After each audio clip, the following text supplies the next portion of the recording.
নমস্কাৰ বন্ধু welcome to my YouTube channel Assam career update আজি পুনৰ আপোনালোকৰ বাবে বহুত ভাল খবৰ আহি গ'ল ইয়াত আপোনালোকে দেখিব পাইছে কৰ্মচাৰী নিৰ্বাচন আয়োগৰ ফালৰ পৰা 14560টাকৈ ওপৰত ভেকেন্সি মুকলি কৰিছে গ্ৰেড 3 গ্ৰেড 4 লেভেলৰ ভেকেন্সি আহিছে আপোনালোকৰ এটা ডাঙৰ সুযোগ আৰু সুবিধা আহিছে আৰু এই সুযোগ আৰু সুবিধাটো আপোনালোকে গ্ৰহণ কৰিব পাৰে নতুনকৈ চাকৰি মুকলি কৰি দিছে আপোনালোকে দেখিব পাৰিছে কৰ্মচাৰী নিৰ্বাচন আয়োগৰ ফালৰ পৰা ভেকেন্সিখিনি মুকলি কৰি দিছে সো ইন্টাৰেষ্টেড আৰু এলিজিবল আপোনালোকে আবেদনসমূহ কৰি ল'ব পাৰিব ভেকেন্সিৰ ক্ষেত্ৰত সো কেনেদৰে আবেদনসমূহ কৰিব সকলোখিনি কথা জনাই আছো যদি ভিডিওটো ভাল পায় ভিডিও লাইক কৰিব পাৰে লগতে চেনেলটো সাবস্ক্ৰাইব কৰি দিব পাৰে এনেকুৱা ধৰণৰ ভিডিওসমূহ প্ৰতিদিনে পাই থাকিব আৰু মোৰ হোৱাটছআপ চেনেল ভিডিও ডেসক্ৰিপচনত দিয়া আছে তাত গৈ আপোনালোকে ফলোটো কৰি লওক তেতিয়া আপোনালোকে ডেইলি জবৰ আপডেটসমূহ পাই থাকিব পাৰিব আৰু ভিডিওটো যিমান পাৰে সিমান বন্ধুসকলে শ্বেয়াৰ কৰি যাতে সকলো বন্ধুৱে ডেইলি জবৰ আপডেটসমূহ পাই থাকিব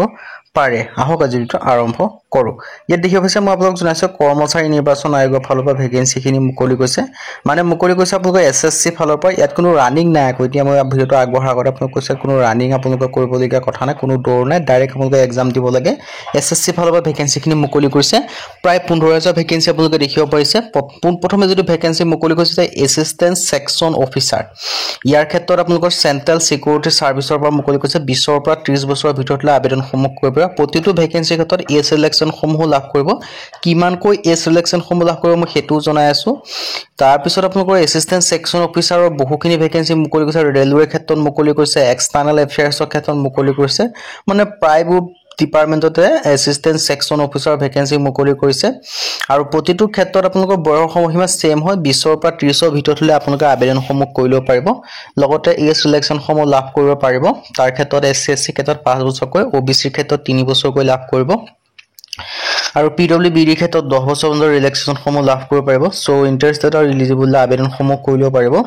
তাৰ পিছত আছে ইন্সপেক্টৰ অফ ইনকাম টেক্সৰ পৰা ভেকেন্সি মুকলি কৰিছে ইন্সপেক্টৰ ইনকাম টেক্সৰ বহুখিনি ভেকেন্সি মুকলি কৰি দিছে মিনিষ্ট্ৰীটো জানে ইনকাম টেক্সৰ যিবোতে ইনকাম টেক্স বিভাগত চাকৰি কৰিম বুলি ভাবিছে তেওঁলোকৰ বাবে ভাল খবৰ হয় আৰু ইয়াৰ ক্ষেত্ৰত 18 পৰা 30 বছৰ হয় ইন্সপেক্টৰ অফ চেন্ট্ৰেল এক্সাইজৰ ভেকেন্সিও মুকলি কৰিছে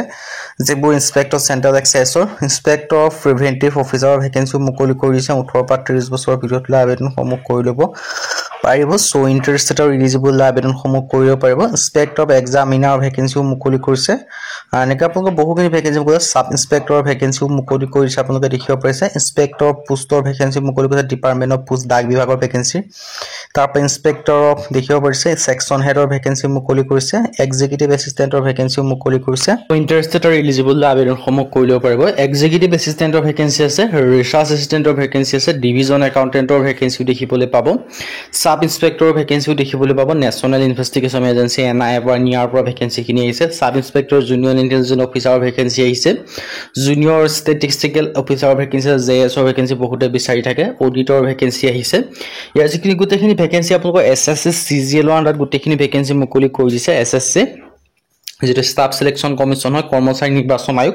তাৰ ভেকেন্সিখিনি মুকলি কৰি দিছে অসমত যেনেকৈ আপোনালোকৰ গ্ৰেড 3 গ্ৰেড 4 লেভেলৰ ভেকেন্সি চলে এডিআই সেম প্ৰসেসৰ আপোনালোকে এইখিনি চেন্ট্ৰেল লেভেল হয় সিজিএল সিএসএসএল এমটিএস এনেকুৱা টাইপৰ চলে এইখিনি আপোনালোকৰ সিজিএল লেভেলৰ ভেকেন্সি মুকলি কৰি দিছে সো ইন্টাৰেষ্টেড আৰু এলিজিবল আবেদনসমূহ কৰি ল'ব পাৰিব পোষ্টেল এছিষ্টেণ্টৰ ভেকেন্সি আছে শৰ্টিং এছিষ্টেণ্টৰ ভেকেন্সিও আপোনালোকে দেখিবলৈ পাব সিনিয়ৰ সেক্ৰেটাৰিয়েট এছিষ্টেণ্টৰ ভেকেন্সিও দেখিবলৈ পাব সো এটা ভাল সুযোগ আহি গ'ল এটা সুবিধা আহি গ'ল সুযোগ আৰু সুবিধাটো আপোনালোকে গ্ৰহণ কৰিব পাৰিব সো ইন্টাৰেষ্টেড আৰু এলিজিবল আবেদনসমূহ যি কৰিম বুলি ভাবি আছে তেন্তে ভেকেন্সিখিনি কেনে আবেদনসমূহ কৰি ল'ব পাৰিব এটা ডাঙৰ সুযোগ আৰু সুবিধা আপোনালোকৰ বাবে মুকলি কৰি দিছে এছিষ্টেণ্ট সেকশন অফিচাৰৰ ভেকেন্সিও আছে ষ্টেটিষ্টিকেল ইনভেষ্টিগেশ্যন গ্ৰেড 2 ভেকেন্সিও দেখিবলৈ পাব মানে গ্ৰেড 3 পৰা আদি কৰি সকলোখিনি ধৰণৰ ভেকেন্সি আপোনালোকে দেখিবলৈ পাব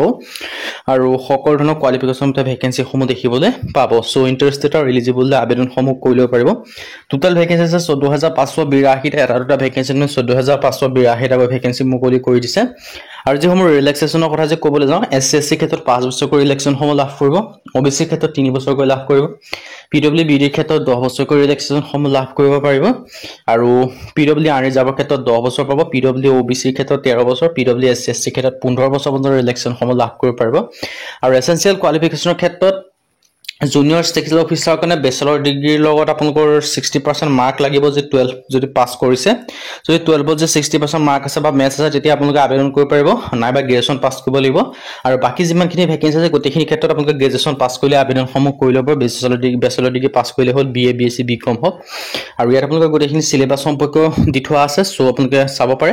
মই লগতে এডভাৰটাইজমেন্টৰ লিংকটো দি দিম আৰু লগতে এই ভেকেন্সিখিনি ক্ষেত্ৰত আবেদন কৰিবলৈ জেনেৰেল OBC ক্ষেত্ৰত 100 টকা বাকি কোনো এপ্লিকেশন ফিজ দিয়া প্ৰয়োজন নাই সবে ফ্ৰীতে আপোনালোকে আবেদনসমূহ কৰি ল'ব পাৰিব সো যদি আপোনালোকে ইন্টাৰেষ্টেড হয় যদি আপোনালোকে আবেদনসমূহ কৰিম বুলি ভাবি আছে তেন্তে ভেকেন্সিখিনি কাৰণে আবেদনসমূহ কৰি ল'ব পাৰিব এটা ডাঙৰ সুযোগ আৰু সুবিধা